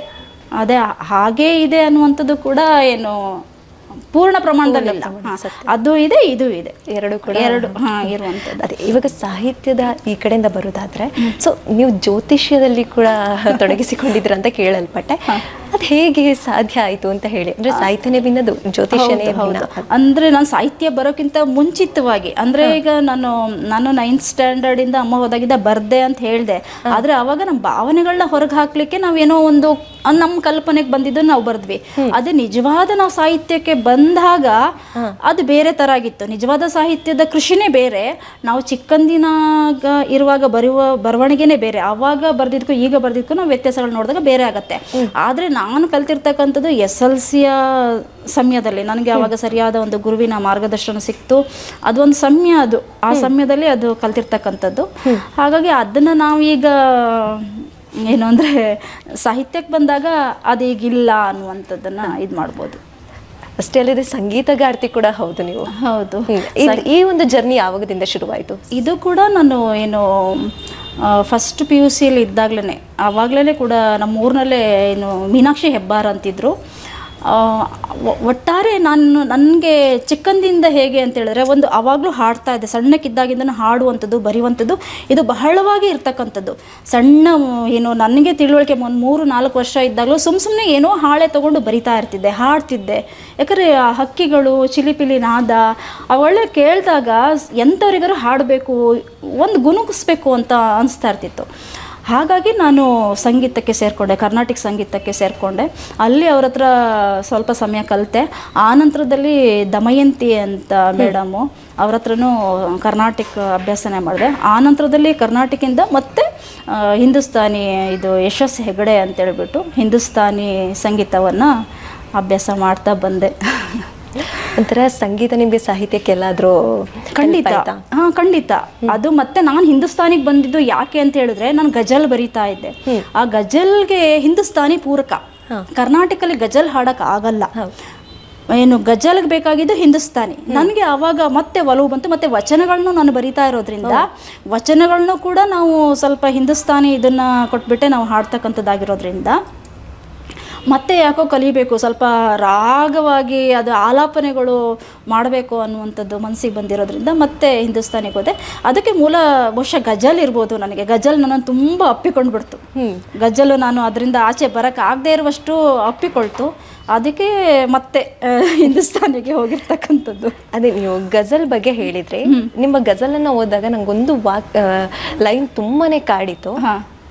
ಅದು ಯಾವುದಂತ ಹೇಳಿದ್ರೆ, ಸಂತನೊಳಗಿನ ಧ್ಯಾನ ಕಂಡು ಬಯಲು ಮಾತು ನಿಲ್ಲಿಸಿದೆ, ಬಡವರ ಕನಸಿನ ಚೀಲಗಳು ರಸ್ತೆ ಬದಿ ಬಿದ್ದು ನರಳುತ್ತಿವೆ. ಇದು ಯಾಕೆ ಹುಟ್ಟಿತು? ಇದು ಯಾಕೆ ಅಂತ ಹೇಳಿದ್ರೆ, ನಾನು ನಿಮಗೆ ಆಗಲೇ ಹೇಳಿದೆ, ನಂಗೆ ಬಡವರು ನೋಡಿದಾಗ ಅಲ್ಲೆಲ್ಲಿಂದನೋ ಬಂದು ಬದುಕು ಕಟ್ತಾರೆ. ಅವರ ಬದುಕಿನ ಕನಸುಗಳು ಇವತ್ತೇನಾಗಿದೆ ಅಂದರೆ ಬೆತ್ತಲಾಗಿದೆ. ಅವರ ಬದುಕಿನ ಕನಸುಗಳು ರಸ್ತೆಯಲ್ಲಿ ಚಲ್ಲಾಪಿಲ್ಲಿಯಾಗಿದೆ. ಆ ಚಲ್ಲಾಪಿಲ್ಲಿ ಆಗಿರ್ತಕ್ಕಂಥ ಕನಸುಗಳನ್ನ ಕಟ್ಟಿಕೊಡ್ತಕ್ಕಂಥವ್ರು ಯಾರು ಅಲ್ವಾ? ನಾವು ಯಾವಾಗಲೂ ಇನ್ನೊಬ್ಬರ ಕನಸುಗಳನ್ನ ಹಾಳು ಮಾಡೋದ್ರಲ್ಲೇ ನಿರತರಾಗಿರ್ತೇವೆ. ಅದು ಕಟ್ಟಿಕೊಡ್ತಕ್ಕಂಥದ್ದು ಯಾರು ಅಂತ ಒಂದು ಜಿಜ್ಞಾಸೆ ಹುಟ್ಟಿದಾಗ ನನಗೆ ಸಹಜವಾಗಿ ಬಡವರ ಕಷ್ಟಗಳು, ಬಡವರ ನೋವುಗಳು, ಕಣ್ಣೀರು ಅವೆಲ್ಲವೂ ಕಾಡುತ್ತೆ. ಯಾಕಂದರೆ ನಾನು ಕೂಡ ಶೂನ್ಯದಿಂದ ಬಂದವಳು. ನಮ್ಮಲ್ಲೂ ಕೂಡ ಏನು ಅಂದರೆ, ನಾವು ತುಂಬ ಒಂದು ಇದರಲ್ಲಿ ನಮ್ಮಲ್ಲಿ ಆಸ್ತಿ ಇತ್ತು, ಮನೆ ಇತ್ತು, ಎಲ್ಲದೂ ಇತ್ತು. ಆದರೆ ಆವಾಗ ಬಹುಶಃ ಅದು ಆ ಒಂದು ಸಮಯ, ಒಂದು 20 ವರ್ಷದ ಹಿಂದಿನ ಸಮಯ, ಬಡತನ ಎಲ್ಲ ಕಡೆ ತಾಂಡವಾಡ್ತಿತ್ತು. ಆಸ್ತಿ ಮನೆ ಎಲ್ಲ ಇದ್ರೂ ಕೂಡ ಅದರಲ್ಲಿ ಏನೋ ಒಂದಿಷ್ಟು ಜನರಿಗೆ ಶ್ರೀಮಂತಿಕೆ ಇತ್ತು ಅನ್ನೋದು ಬಿಟ್ಟರೆ, ಬಹುಪಾಲು ಎಲ್ರಿಗೂ ಒಂದು ಕಷ್ಟದ ಸ್ಥಿತಿ ಇತ್ತು. ನಾವು ಶಾಲೆಗೆ ಹೋಗ್ಬೇಕಾದ್ರೆ ಕೆಲವೊಂದು ಸಮಯದಲ್ಲಿ ಉಪವಾಸ ಹೋಗ್ತಕ್ಕಂಥದ್ದನ್ನು ನಾನು ಕಂಡಿದ್ದೇನೆ. ಆ ನೋವು ನಾವು ತಿಂದಾಗ ಆ ಇನ್ನೊಬ್ರು ಉಪವಾಸ ಇರ್ತಕ್ಕಂಥದ್ದು ನಮಗೆ ಅವಾಗ ಚುಚ್ಚುತ್ತೆ. ನಾನು ಅವತ್ತು ಹಾಗಿದ್ದೆ, ಇವತ್ತು ಇವ್ರು ಹೀಗಿದ್ದಾರೆ ಅನ್ನುವಂಥದ್ದು ಚುಚ್ಚಾಗ ಇದು ಬದಲಾವಣೆ ಯಾವಾಗ ಅನ್ನುವಂಥದ್ದು ನಮಗೆ ಕಾಡುತ್ತೆ ತುಂಬ. ಹೌದು. ಹಾಗಾಗಿ ನಾನು ಅದನ್ನು ಆ ಥರ ಬರೆದಿದ್ದೀನಿ. ಆ ಎಲ್ಲ ನೋವುಗಳು ಕೂಡ ನಿಮ್ಮ ಒಂದು ಸಾಹಿತ್ಯಕ್ಕೆ ದಾರಿಯಾಗಿತ್ತು ಅಂತ ಹೇಳಿ. ಖಂಡಿತ. ಈಗಾಗಲೇ 3 ಕೃತಿಗಳನ್ನು ಬರೆದಿದ್ದೀರಾ. ಸಂತ ಸಮೀಕ್ಷೆ ಯಾವಾಗ ಹುಟ್ಕೊಂಡಿತು? ಮೂಲತಃ 4. ಒಂದು ಹನಿಮುತ್ತುಗಳು ಅಂತೇನೋ ಅದು ಸಂಪಾದನೆ ಮಾಡಿರ್ತಕ್ಕಂಥದ್ದು. ಸಂತ ಮತ್ತು ಸಮೀಕ್ಷೆ ಇದು ನಂದು ಸಂತನೊಳಗಿನ ಧ್ಯಾನ ಇದೆಯಲ್ವಾ, ಈ ಸಂತನೊಳಗಿನ ಧ್ಯಾನಕ್ಕೆ ಕರ್ನಾಟಕದಾದ್ಯಂತ ಬಂದಿರತಕ್ಕಂಥ ಒಂದು ವಿಮರ್ಶೆ ಅದು. ಈ ಒಂದು ಪುಸ್ತಕಕ್ಕೆ ಬಹಳಷ್ಟು ಜನ ಇದನ್ನು ಮೆಚ್ಕೊಂಡ್ರು ಕೂಡ. ಇದಕ್ಕೆ ಬಹಳಷ್ಟು ಅವಾರ್ಡ್ಗಳು ಕೂಡ ಬಂತು. ಇದಕ್ಕೆ ದಲಿತ ಸಾಹಿತ್ಯ ಪರಿಷತ್ತಿಂದ ಗಜಲ್ ಕಾವ್ಯರತ್ನ, ಮತ್ತು ಮುಖಪುಟ ಪ್ರಶಸ್ತಿ, ಆಮೇಲೆ ಕರ್ನಾಟಕ ಪುಸ್ತಕ ಪ್ರಾಧಿಕಾರಕ್ಕೂ ಕೂಡ ಇದು ಆಯ್ಕೆ ಆಯಿತು. ಆಮೇಲೆ ಇದ್ರ ಮೇಲೆ ನನ್ನ ಸಾಹಿತ್ಯದ ಮೇಲೆ ಇದು ಮತ್ತು ನನ್ನ ಸಾಹಿತ್ಯದ ಮೇಲೆ ಕುವೆಂಪು ವಿಶ್ವವಿದ್ಯಾಲಯದ ಕಿರು ಸಂಶೋಧನೆ ಪ್ರಬಂಧ ಕೂಡ ಮಾಡಿದರು. ಇದ್ರ ಜೊತೆಗೆ ಕರ್ನಾಟಕದಲ್ಲಿ ಅತಿ ಹೆಚ್ಚು ಗಜಲ್ಗೆ ಸಂಬಂಧಪಟ್ಟಂಗೆ ಅತಿ ಹೆಚ್ಚು ವಿಮರ್ಶೆಗೊಳಪಟ್ಟಿರ್ತಕ್ಕಂತಹ ಪುಸ್ತಕ ಇದು. ಆ ಒಂದು ಪುಸ್ತಕದ, ಹೌದು, ಸಂತನೊಳಗಿನ ಜ್ಞಾನ, ಆ ಒಂದು ಪುಸ್ತಕದ ಮೇಲೆ ಬಂದಿರತಕ್ಕಂತಹ ವಿಮರ್ಶಾ ಪುಸ್ತಕವೇ ಸಂತ ಮತ್ತು ಸಮೀಕ್ಷೆ. ಓಕೆ. ಅಂದರೆ ಎಲ್ಲ ಏನು ಬಹಳಷ್ಟು ಜನ ವಿಮರ್ಶಕರು ವಿಮರ್ಶೆ ಮಾಡಿರ್ತಕ್ಕಂಥದ್ದನ್ನು ಸಂಪಾದನೆ ಮಾಡಿರ್ತಕ್ಕಂಥ ಸಂತ ಮತ್ತು ಸಮೀಕ್ಷೆ ಪುಸ್ತಕ ಅಂತ ಹೇಳಿದ್ರೆ, ಬೇರೆಯವರ ವಿಮರ್ಶೆಗಳಿಂದಲೇ ಹುಟ್ಕೊಂಡಂಥ ಪುಸ್ತಕ ಸಂತ ಮತ್ತು ಸಮೀಕ್ಷೆ. ಅದು ನಿಮ್ಮ ಮೇಲೆ ಯಾವುದಾದ್ರೂ ಪ್ರಭಾವ ಮಾಡಿದ್ಯಾ ಅಂತ ಹೇಳಿ, ಆ ಒಂದು ವಿಮರ್ಶೆಗಳ ಸಂಕಲನ? ಹೌದು. ಅಂದರೆ ನಾನು ಫಸ್ಟು ಏನು ಅಂತ ಹೇಳಿದ್ರೆ, ಇಷ್ಟು ಬೇಗ ಪುಸ್ತಕವನ್ನು ಮಾಡಿಸ್ಬೇಕು ಅಂತ ನನ್ನ ಯೋಚನೆ ಇರಲಿಲ್ಲ ನನಗೆ. ಯಾಕಂದರೆ ನನ್ನ ಸಾಹಿತ್ಯ ಇನ್ನೊಂದಿಷ್ಟು ಮಾಗಲಿ, ನಾವು ಒಂದೇ ಸರಿ, ನಾನು ನಿಮಗೆ ಮೊದಲಿಗೆ ಹೇಳಿದೆ, ನಾನು ಏನಂತ ಹೇಳಿದ್ರೆ, ನಾನು ಒಂದೇ ಸರಿ ಯಾವುದೇ ವಿಚಾರಕ್ಕೆ ನಾನು ಹೋಗಿ ನುಗ್ಗೋದಿಲ್ಲ, ಸ್ವಲ್ಪ ಯೋಚನೆ ಮಾಡಿ ನುಗ್ತೇನೆ ಅಂತೇಳಿ ಅಂತ. ಹಾಗಾಗಿ ನನ್ನ ಸಾಹಿತ್ಯ ಮಾಗಲಿ ಅನ್ನುವಂಥದ್ದು, ಪುಸ್ತಕ ಇಷ್ಟು ಬೇಗ ಮಾಡಿಸ್ಬೇಕು ಅನ್ನುವಂಥ ಯೋಚನೆಗಳು ನನ್ನ ತಲೆಯಲ್ಲೇ ಇರಲಿಲ್ಲ. ಆದರೆ ನನಗೊಂದು ಚಂದನ ವಾಹಿನಿಯಲ್ಲಿ ಕಾರ್ಯಕ್ರಮ ಬಂದಿತ್ತು. ಆದರೆ ಅಲ್ಲಿ ಅದು ಕಾರ್ಯಕ್ರಮ ನನಗೆ ಕೈ ತಪ್ಪು ಹೋಯಿತು. ಕಾರಣ ಏನಂದರೆ ಪುಸ್ತಕ ಇನ್ನೂ ಪ್ರಕಟಣೆ ಆಗಿಲ್ಲ ಅನ್ನುವಂಥದ್ದು, ಪುಸ್ತಕ ಪ್ರಕಟಣೆ ಆಗಬೇಕಿತ್ತು ಅಂತ. ಆಗ ನನಗೆ ನಾಡಿನ ಖ್ಯಾತ ಗಜಲ್ಕಾರರು ಏನು ಅಲ್ಲಾಗಿರಾಜ್ ಅಂತೇಳಿ ಅವರು ನೋಡಮ್ಮ ಇಂಥದ್ದು ಒಂದು ಒಳ್ಳೆಯದು ಅವಕಾಶನ ಮಿಸ್ ಮಾಡ್ಕೊಂಡ್ಯಾ ನೀನು, ಇಷ್ಟಕ್ಕೊಂದು ಬರ್ದಿದ್ದೆಲ್ಲ ಇಟ್ಕೊಂಡಿದ್ಯಲ್ಲಪ್ಪ, ಪುಸ್ತಕ ಮಾಡಿಸು ಹೀಗೆ ಅಂತಂದರು. ಆಗ ನಾನು ಅದೇ ಸಮಯದಲ್ಲೇ ಪ್ರಾಧಿಕಾರಕ್ಕೆ ಇದು ಏನು ಹಸ್ತಪ್ರತಿಗಳನ್ನ ಕರೆದಿದ್ರು. ಆವಾಗ ನಾನು ಕೊಟ್ಟಾಗ ಅದು ನನಗೆ ಕರೋನಾ ಸಮಯ ಬೇರೆ, ಅದು ಸೆಲೆಕ್ಷನ್ ಆಗುತ್ತೋ ಇಲ್ಲ ಅನ್ನುವಂಥದ್ದು ಕೂಡ. ಮೊದಲ ಪುಸ್ತಕ ಹಾಗೆ? ಮೊದಲ ಪುಸ್ತಕ ಇದು ಸಂತನೊಳಗಿನ ಧ್ಯಾನ. ಆವಾಗ ಪ್ರಾಧಿಕಾರಕ್ಕೂ ಆಯ್ಕೆ ಆಯಿತು. ಆಯ್ಕೆ ಆದ್ಮೇಲೆ ಅಯ್ಯೋ ನನಗೆ ಪುಸ್ತಕ ಆಯ್ಕೆ ಆಯ್ತಾ ಅನ್ನುವಂಥದ್ದು. ಇಲ್ಲ, ನಿನ್ನ ಪುಸ್ತಕ ಅವರೇ ಮುನ್ನುಡಿ ಬರೆದಿದ್ದಾರೆ ಇದರಲ್ಲಿ. ಅಲ್ಲಾಗಿರಿರಾಜ್ ಸರ್ ಅವರೇ ಮುನ್ನುಡಿಯನ್ನು ಬರೆದಿದ್ದಾರೆ. ಹಾಗಾಗಿ ಅದು ಆಯ್ಕೆ ಆದಮೇಲೆ ಆಗಿದೆಯಲ್ಲ ಆಯ್ಕೆ ಅನ್ನಂಗೆ ಅನಿಸ್ತು. ಆಮೇಲೆ ನನಗೆ ಅದ್ರ ಮೇಲೆ ಇದು ಗಜಲ್ ಕಾವ್ಯ ರತ್ನ ಪ್ರಶಸ್ತಿ ಕೂಡ ಬಂತು. ಆಮೇಲೆ ಅದಕ್ಕಿಂತ ಮುಂಚಿತವಾಗಿ ನಮ್ಮ ಒಂದು ಏನು ಹನಿ ಹನಿ ಇಬ್ಬನಿ ಅಂತ ಸಾಹಿತ್ಯ ಬಳಗ ಮತ್ತು ತುಮಕೂರು ವಿಶ್ವವಿದ್ಯಾನಿಲಯ ಅದು ಸಹಯೋಗದಲ್ಲಿ ಒಂದು 3 ದಿನದ ಏನು ಸ್ಪರ್ಧೆಯನ್ನು ಇಟ್ಟಿದ್ರು. 3 ದಿನದ ರಾಜ್ಯ ಮಟ್ಟದ ಸ್ಪರ್ಧೆಯನ್ನು ಇಟ್ಟಿದ್ರು. ಆ ರಾಜ್ಯ ಮಟ್ಟದ ಸ್ಪರ್ಧೆಯಲ್ಲಿ ನಾನು ರಾಜ್ಯಕ್ಕೆ ಪ್ರಥಮಗಳಾಗಿ ಬಂದೆ. ನಾನು ಮತ್ತು ಇಬ್ಬರು ಪ್ರಥಮ ಸ್ಥಾನವನ್ನು ಪಡ್ಕೊಂಡ್ವಿ. ಆ ನಂತರದಲ್ಲಿ ಈ ಪುಸ್ತಕವನ್ನು ನಾನು ಪ್ರಾಧಿಕಾರಕ್ಕೆ ಆಯ್ಕೆ ಆಯಿತು, ಮತ್ತು ಕೊಟ್ಟೆ. ಆಮೇಲೆ ಗಜಲ್ ಕಾವ್ಯ ರತ್ನ ಬಂತು, ಆಮೇಲೆ ಮುಖಪುಟ ಪ್ರಶಸ್ತಿಗಳು ಬಂತು, ಆಮೇಲೆ ಏನು ಕುವೆಂಪು ವಿಶ್ವವಿದ್ಯಾನಿಲಯಕ್ಕೆ ಕಿರು ಸಂಶೋಧನಾ ಇದು ಕೂಡ ಆಯಿತು. ಆಮೇಲೆ ಹೌದು, ಅಂದರೆ ಈಗ ನಮ್ಮ ಬಗ್ಗೆ ನಮಗೆ ಗೊತ್ತಿರಲ್ಲ ಅಷ್ಟಾಗಿ. ಆಮೇಲೆ ಸ್ವಲ್ಪ ಪರವಾಗಿಲ್ಲ ಆಗಿದೆಯೇನೋ ಅನ್ನುವಂಥದ್ದು. ಆದರೆ ಇನ್ನಷ್ಟು ಕಲಿಯುವಂಥದ್ದು ಬಹಳ ಇದೆ, ಮಾಗಬೇಕು ಅನ್ನುವಂಥದ್ದು. ಹಾಗಾಗಿ ಒಂದಿಷ್ಟು ಓದೋ ಕಡೆ ಇದ್ದೀನಿ, ಸಮಯ ಕೊಟ್ಟಿದ್ದೇನೆ. ಇನ್ಯಾವುದಾದ್ರೂ ಗಜಲ್ ಬರಿಬೇಕು ಅಂತ ನಿಮ್ಗೆ ಏನಾದರೂ ಪ್ಲಾನ್ ಇದೆಯಾ? ಇಲ್ಲ, ಈಗಾಗಲೇ ಅದು ನಿರಂತರ ಕಾಯಕ. ಈ ಬರವಣಿಗೆ ಇದೆಯಲ್ಲ, ಅದು ನನ್ನ ನಿರಂತರ ಕಾಯಕವಾಗಿದೆ. ಈಗಾಗಲೇ 3 ಗಜಲ್ ಪುಸ್ತಕಕ್ಕಾಗುವಷ್ಟು ಏನು ಗಜಲ್ಗಳನ್ನ ಬರೆದಿದ್ದೇನೆ. ಇನ್ನೊಂದು ಸದ್ಯದಲ್ಲೇ ಗಜಲ್ ಹೊರಗೆ ಬರಬಹುದು. ಅದಕ್ಕೆ ಎಲ್ಲ ಇದನ್ನು ರೆಡಿ ಮಾಡ್ಕೊಂಡು ತಯಾರಿ ನಡೀತಾ ಇದೆ. ಅದು ಒಂಥರ ನಿರಂತರ ಪ್ರಕ್ರಿಯೆ ಆಗಿರೋದ್ರಿಂದ ನಡೀತಾ ಇದೆ, ಬರಿತಾ ಇದ್ದೀನಿ. ಗಜಲ್ ಇರ್ಬೋದು, ಈಗ ಕವಿತೆಗಳಿರ್ಬೋದು, ವಿಮರ್ಶೆ ಇರ್ಬೋದು, ಆಮೇಲೆ ಬೇರೆ ರೀತಿಯಲ್ಲಿ ಬರೀತಕ್ಕಂತಹ ಅಂಕಣಗಳಿರ್ಬೋದು, ಮತ್ತು ಕಥಾಲೋಕದ್ದು ಒಂದು ಅಂಕಣವನ್ನು ಕಥೆಗಳನ್ನು ಕೂಡ ಕೊಡ್ತಾ ಇದ್ದೇನೆ. ಈಗ ಹಾಗಾಗಿ ಅದು ನನಗೆ ಬರವಣಿಗೆ ಇಲ್ಲ ಅಂದರೆ ಒಂದು ರೀತಿ ನಾನೇನೋ ಇಲ್ಲ ಅನ್ನೋ ಒಂದು ಯೋಚನೆ ಬರ್ತದೆ. ಅದೇ ನೀವು ಮಲೆನಾಡಿನವರಾಗಿ ಆ ಪರಿಸರದಲ್ಲಿ ಹುಟ್ಟಿ ಮಲೆನಾಡಿನ ಪರಿಸರಕ್ಕೆ ಸಂಬಂಧಪಟ್ಟಂತೆ ಯಾವುದಾದ್ರೂ ವಿಚಾರವನ್ನ ಬರಿಬೇಕು, ಅದನ್ನ ಕಾದಂಬರಿಯಲ್ಲಿ ತೋರಿಸ್ಬೇಕು ಅಂತ ಅನ್ಕೊಂಡಿದ್ದೇನೆ. ಯಾಕಂದ್ರೆ ಅದು ನಮ್ಮ ಕುವೆಂಪುರವರು ಏನು 2 ಕಾದಂಬರಿಗಳನ್ನ ಏನು ಬರೆದ್ರಲ್ವಾ, ಅದು ಇವತ್ತಿಗೂ ಕೂಡ ಅದೊಂದು ರೀತಿ ಇವತ್ತಿಗೂ ಕೂಡ ನಮಗೆ ಕುವೆಂಪು ಅಂದರೆ ಬಹಳ ಅಂತಾರಾಷ್ಟ್ರೀಯ ಮಟ್ಟದಲ್ಲಿ ಅವರ ಚಿಂತನೆಗಳಲ್ಲಿ ಮಲೆನಾಡಿನ ದಟ್ಟ ಸೊಬಗು ಕಾಣ್ತದೆ. ಹಾಗಾಗಿ ಬರೆದ್ರೆ ಏನು ಅಂದರೆ ಏನೋ ಒಂದು ಸಾಧಾರಣವಾಗಿ ಬರೆದು ಎಲ್ಲ ಒಂದು ಮೂಲೆ ಗುಂಪಾಗಿ ಹೋಗೋದು, ಯುನೀಕ್ ಆಗಿ ಬರಿಬೇಕು ಅನ್ನೋದು. ಅದಕ್ಕಾಗಿ ಒಂದಿಷ್ಟು ನಾವು ಮಲೆನಾಡಿನವರೇ ಆದರೂ ಕೂಡ ಅದ್ರ ಒಳಗೆ ಇನ್ನಷ್ಟು ಅಧ್ಯಯನ ಮಾಡಬೇಕು. ಮಲೆನಾಡಿರೋರೇ ಆದರೂ ಕೂಡ ಅಧ್ಯಯನ ಮಾಡಬೇಕು. ನಾನು ಅದಕ್ಕೆ ನಂದು ತುಂಗೆ ತಪ್ಪಲಿನ ತಂಬೇಲರು ಅಂತ ಒಂದು, ಅದು ಕೂಡ ಸಂಶೋಧನಾತ್ಮಕವಾಗಿರ್ತಕ್ಕಂಥ ಒಂದು ಬರಹ. ಅದು ಅದರಲ್ಲಿ ನಾನು ಬಹಳಷ್ಟು ಮಲೆನಾಡಿನ ಎಲ್ಲ ಏನು ಅಂತ ಹೇಳಿದ್ರೆ ಒಂದು ಆಯುರ್ವೇದಿಕ್ ಆಗಿರ್ತಕ್ಕಂತಹ ಮರ ಗಿಡ ಬಳ್ಳಿಗಳಿಂದ ಹಿಡಿದು ಊಟ ಉಪಚಾರಗಳು, ಉಡುಗೆ ತೊಡುಗೆಗಳು, ನಮ್ಮ ಮಲೆನಾಡಿನ ಭಾಷೆಯ ಸೊಗಡು, ಅವರು ಗದ್ದೆ ನಟ್ಟಿ, ನಾವು ಇಲ್ಲೆಲ್ಲ ಈ ಭಾಗದಲ್ಲಿ ನಾಟಿ ಅಂತ ಹೇಳ್ತೀವಿ, ನಾವು ನಟ್ಟಿ ಅಂತ ಹೇಳ್ತೇವೆ. ಆ ನಟ್ಟಿ ಮಾಡ್ತಕ್ಕಂತಹ ಸಮಯದಲ್ಲಿ ಹೆಂಗಸರ ಮನಸ್ಥಿತಿಗಳು, ಆಮೇಲೆ ಅವಾಗ ತುಂಬ ಚೆನ್ನಾಗಿತ್ತು. ಇವಾಗಾದರೆ ಜನನ ಕರೆಸಿ ನಾವು ಇದು ಮಾಡ್ತೇವೆ. ಆವಾಗ ನಟ್ಟಿ ಮಾಡುವಂಥ ಸಮಯದಲ್ಲಿ ಏನು ಮಾಡ್ತಿದ್ರು ಅಂದರೆ, ಈ ಹಳ್ಳಿ ಅಂದರೆ ನಮ್ಮ ಸಂಬಂಧಿಕರಲ್ಲೇ ತಮಾಷೆ ಖುಷಿಗೆ ಈ ಮಣ್ಣಿನ ಕೆಸರು ಇರ್ತಿತ್ತಲ್ಲ, ಅದನ್ನು ತೆಗೆದುಬಿಟ್ಟು ಏನು ಚಟ್ಟು ಅಂತೇಳಿ ಇಡ್ತಾ ಇರ್ತಿದ್ವಿ. ಅಂದರೆ ಬೆನ್ನಿಗೆ ಇಡ್ತಕ್ಕ, ಅದೊಂದು ಖುಷಿ ಅಂತ. 5 ಬೆರಳುಗಳು ಹೀಗೆ ಮೂಡಿಸ್ತಕ್ಕಂಥದ್ದು ಅಂತ, ಅದೊಂದು ಖುಷಿ ಸಂಭ್ರಮ ಇರುವಂಥದ್ದು. ಆಮೇಲೆ ದೀಪಾವಳಿ ಹಬ್ಬ ಇರ್ಬೋದು, ಆಮೇಲೆ ಏನು ಯುಗಾದಿ ಹಬ್ಬ, ಅಂದರೆ ಬೇರೆ ರೀತಿಯೇ ಸೊಗುಡಿದೆ. ಆಮೇಲೆ ಭೂಮಿ ಹುಣ್ಣಿಮೆ, ಗದ್ದೆಯಲ್ಲಿ ಏನು ನಾವು ಗದ್ದೆಯಲ್ಲಿ ಒಂದು ರೀತಿ ಮಂಟಪ ಥರ ಒಂದು ಮಾಡಿಬಿಟ್ಟು ಅಲ್ಲಿ ಆ ಭೂಮಿ ತಾಯಿಗೆ ಹಸಿರುಡಿಸ್ತಕ್ಕಂಥ ಒಂದು ಸನ್ನಿವೇಶ, ಗೌರಿ ಹಬ್ಬ, ಆಮೇಲೆ ಬಹಳಷ್ಟಿದೆ. ಮಲೆನಾಡು ಅಂದರೆ ಅದೊಂಥರ ದಟ್ಟವಾಗಿರ್ತಕ್ಕಂಥ ಒಂದು ಸಾಂಸ್ಕೃತಿಕ ಸೊಗಡು. ಆ ಸೊಗಡನ್ನ ನಾನು ಇದರಲ್ಲಿ ಕಾಣಿಸ್ಬೇಕು ಅನ್ನುವಂಥದ್ದು. ಹಾಗಾಗಿ ಮತ್ತಷ್ಟು ಅಧ್ಯಯನ ಇದೆ. ನನ್ನ ತುಂಗೆ ತಪ್ಪಲಿನ ತಂಬೆಲೋರು ಅಂತಕ್ಕಂತಹ ಒಂದು ಬೃಹತ್ ಕೃತಿ ಅದನ್ನೇನು ಹೊರಗೆ ತಂದಿಲ್ಲ, ಬರ್ದಾಗಿದೆ. ಅದಕ್ಕೆ ಇನ್ನೊಂದಿಷ್ಟು ತಿದ್ದುಪಡಿಗಳು ಅವೆಲ್ಲ ಇದ್ದಾವೆ. ಹಾಗಾಗಿ ಅದರಲ್ಲಿ ಆ ಥರದ್ದೆಲ್ಲ ಕಾಣಿಸಿದ್ದೇನೆ. ಒಂದು ಮಲೆನಾಡಿಗೆ ಬೇಕಾಗಿರ್ತಕ್ಕಂತಹ ಒಂದಿಷ್ಟು ಚಿತ್ರಣಗಳು ಅದರಲ್ಲಿದೆ. ಅದೇ ನೀವು ಭಾಷೆ ಅಂತ ಹೇಳಿರ, ಆ ಮಲೆನಾಡಿನ ಭಾಷೆಯ ಸೊಗಡನ್ನ ಏನಾದ್ರು ನಿಮ್ಮ ಕಾದಂಬರಿಯಲ್ಲಿ ತಗೊಂಡು ಬರ್ತೀರಾ? ತರಬೇಕು ಅಂತ ಇದೆ. ನಮ್ಮ ಕಡೆ ಎಲ್ಲ ಈಗ ನಿಮ್ಗೆ ಬಹುಶಃ ಅದು ಗೊತ್ತಿದೆಯಲ್ಲ, ದಡಪೆ ಅಂತ ಹೇಳ್ತೀವಿ. ದಡಪೆ ಅಂದರೆ ಗೊತ್ತಾಗಲ್ಲ. ಆಮೇಲೆ ಸಂಕ ಅಂತ ಹೇಳ್ತೀವಿ, ಆಮೇಲೆ ಉಣಗೋಲು ಅಂತ ಹೇಳ್ತೀವಿ. ದಡಪೆ ಅಂತ ಹೇಳಿದ್ರೆ ಅದು ಅಂದ್ರೆ ಓಡಾಡ್ಲಿಕ್ಕೆ ಇರ್ತಕ್ಕಂಥದ್ದು. ಒಂದು 2 ಕೋಲು ಇರುತ್ತೆ. ಆ ಕೋಲಿನ ಮಧ್ಯದಲ್ಲಿ ಒಂದು ಇದು ಹಾಕಿರ್ತಾರೆ, ಒಂದು ಆ ಕಡೆ ಕೋಲು ಇರುತ್ತೆ. ಮಧ್ಯದಲ್ಲಿ ಏನು ದಬ್ಬೆ ಗೊತ್ತಾಗತ್ತಾ? ಗೊತ್ತಲ್ಲ. ಆ ದಬ್ಬೆ ಅಂತ ಹೇಳಿದ್ರೆ ಈಗ ಒಂದು ತೆಂಗಿನ ಗಿಡದ್ದು ಇರುತ್ತೆ, ಇಲ್ಲ ಅಕೇಶಿ ಗಿಡದ್ದು, ಅದನ್ನ ಸಿಗ್ದುಬಿಟ್ಟು ಈ ರೀತಿಯಲ್ಲಿ ಒಂದು ಇದನ್ನ ಪ್ಲೇಟ್ ಥರ ಮಾಡ್ತಾರೆ. ಅದನ್ನ ಅಲ್ಲಿ ಮಧ್ಯೆ ಹಾಕಿರ್ತಾರೆ. ನಾವು ಅದನ್ನು ದಾಟಿಯೇ ಆಚೆ ಹೋಗ್ಬೇಕು, ಅದಕ್ಕೆ ದಡಪೆ ಅಂತ ಹೇಳ್ತೀವಿ. ಆಮೇಲೆ ಉಣಗೋಲು ಅಂತ ಹೇಳಿದ್ರೆ ಈಗ ಸಾಮಾನ್ಯವಾಗಿ ಎತ್ತಿನ ಗಾಡಿಗಳು ಅಥವಾ ಬೇರೆ ಬೇರೆ ವಾಹನಗಳು ದಾಟ್ತಕ್ಕಂಥಕ್ಕೆ ಜಾಗ ವಿಸ್ತಾರ ಬೇಕಾಗಿರುತ್ತೆ.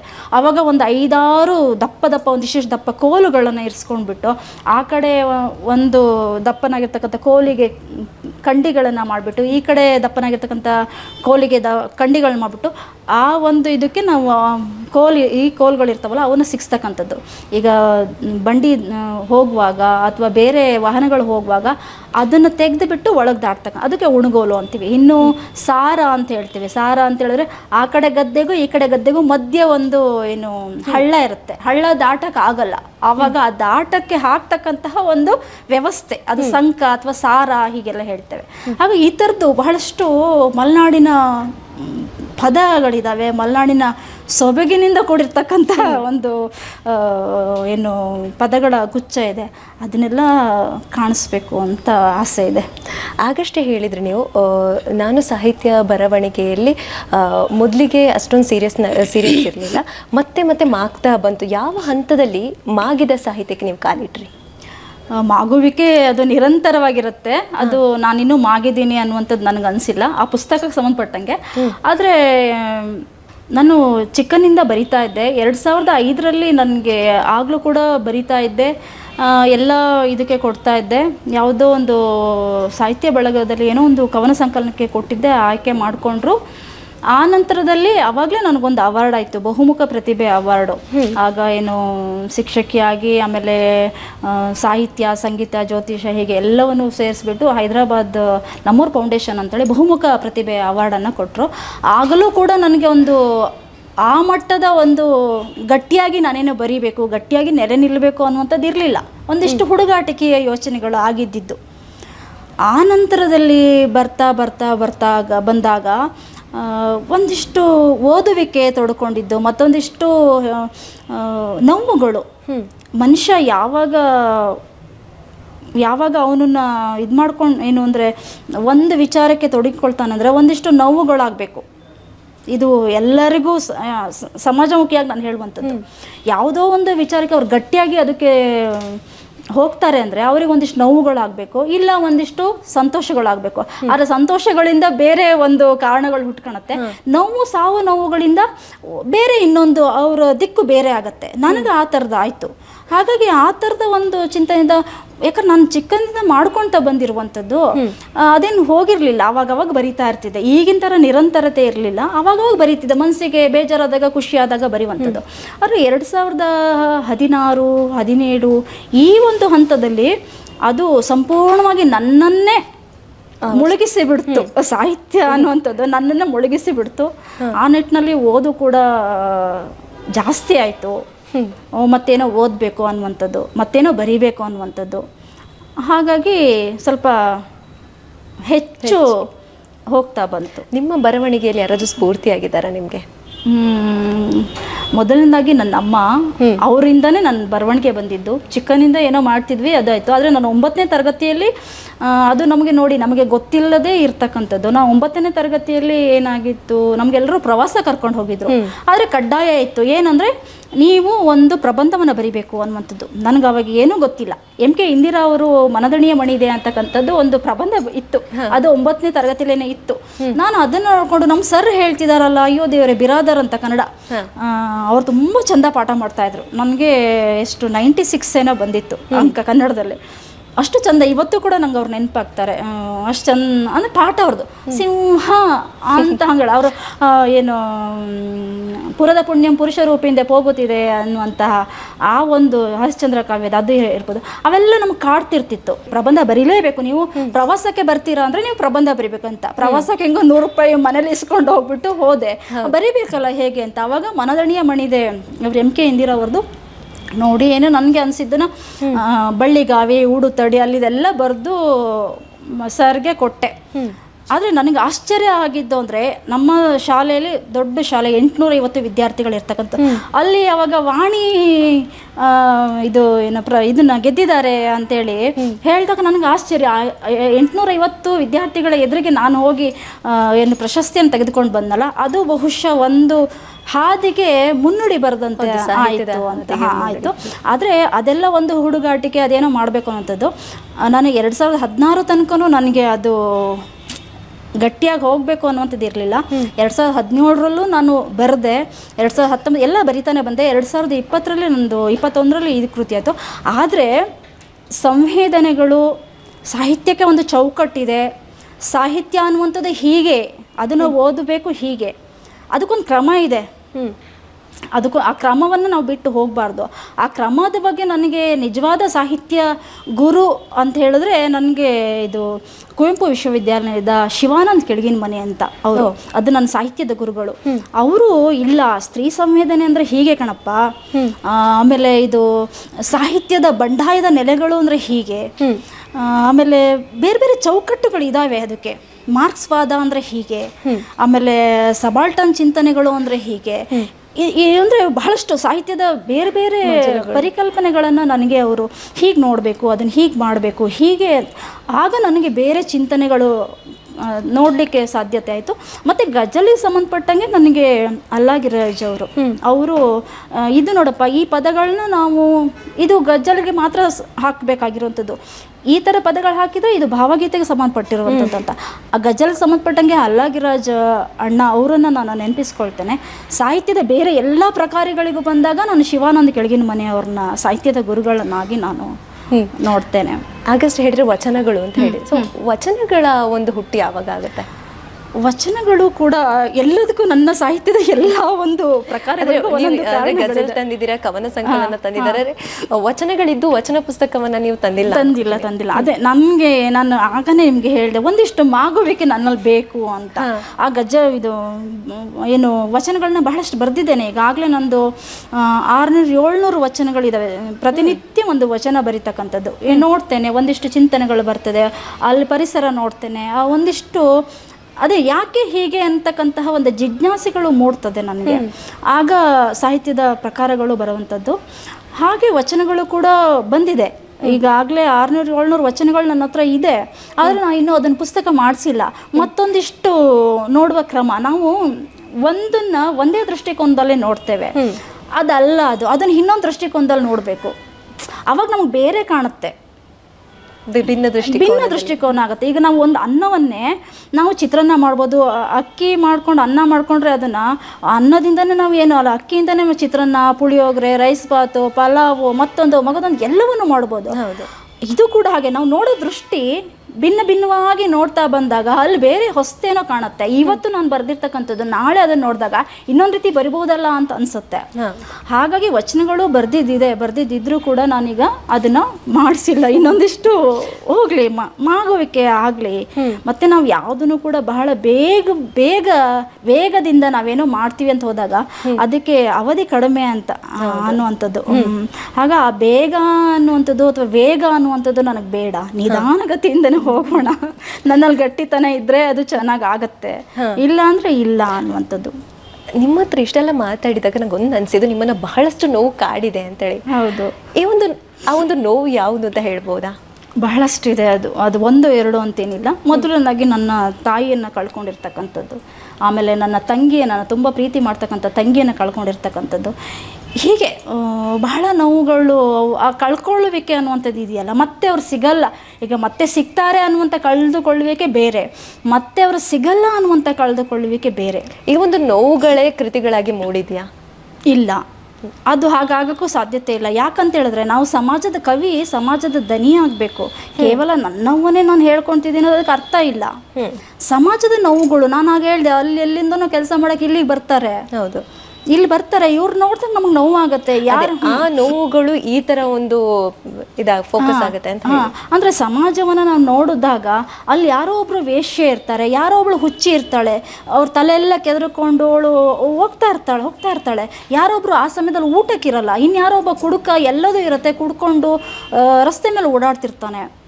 ಇವೆಲ್ಲವನ್ನು ನೋಡಿದಾಗ ಅದು ಮತ್ತೆ ಮತ್ತೆ ಪ್ರಶ್ನೆಗಳು ಹುಟ್ಟತ್ತೆ. ಪ್ರಶ್ನೆಗಳು ಹುಟ್ಟಿದಾಗ ಮತ್ತೆ ಕಾವ್ಯಗಳು ಬರುತ್ತೆ. ಒಂದು ಕನವರಿಕೆಯ ಜೋಳಿಗೆಯ ಕವನಗಳಿಂದ ಒಂದು ಕವನ ಓದ್ಬೋದಾ? ಖಂಡಿತ. ಅಂದ್ರೆ ಸ್ತ್ರೀ ಸಂವೇದನೆಯನ್ನೇ ಇಟ್ಕೊಂಡಿದ್ಯಾ? ಹೌದೌದು. ಕಾಣದ ಕಡಲಿನಾಚೆ ಅಂತಕ್ಕಂಥ ಶೀರ್ಷಿಕೆ. ಆ ದಡದಲ್ಲಿದ್ದ ಮಿಣುಕು ದೀಪದ ಬೆಳಕು ಅದೇಕೋ ಸೆಳೆಯುತ್ತಿತ್ತು.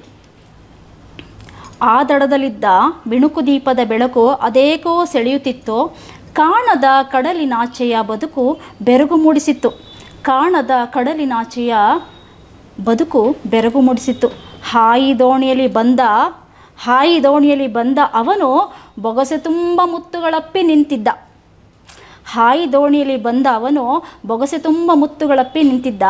ಕಂಗಳ ತುಂಬ ಬೆಳ್ಳಿ ಬೆಳಕು, ಬಳ್ಳಿ ಹಬ್ಬಿ ತಬ್ಬುವುದು ಮರದಾಸರೇನು ತಾನೆ. ಕಂಗಳ ತುಂಬ ಬೆಳ್ಳಿ ಬೆಳಕು, ಬಳ್ಳಿ ಹಬ್ಬಿ ತಬ್ಬುವುದು ಮರದಾಸರೇನು ತಾನೆ.